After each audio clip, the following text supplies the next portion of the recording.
think the do-it-yourself mindset prevents them from getting help that they could use. For whatever reason, they just haven't gotten connected with the world of advisors, which are super helpful.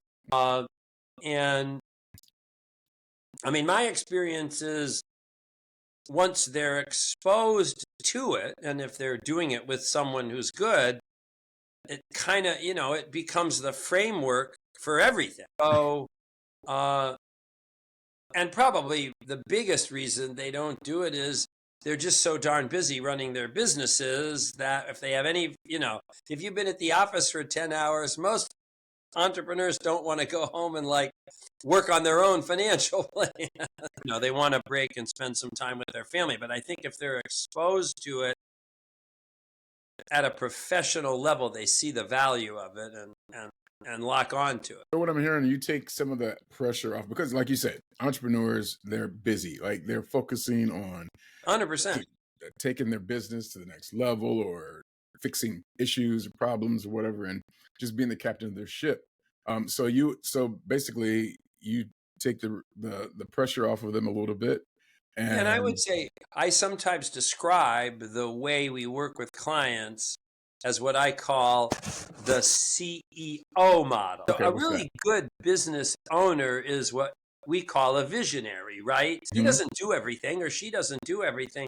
They have the big ideas, they have the strategic vision, they have kind of the moxie to get it done, but they don't want to do everything themselves. And so, they identify a problem, they get together the group of people who can solve the problem, and hey, guys and gals, we need to figure out, I want to buy another business, right? And then the people that project is delegated to, they go away and they study and they come back to the CEO person with a recommendation or a series of options.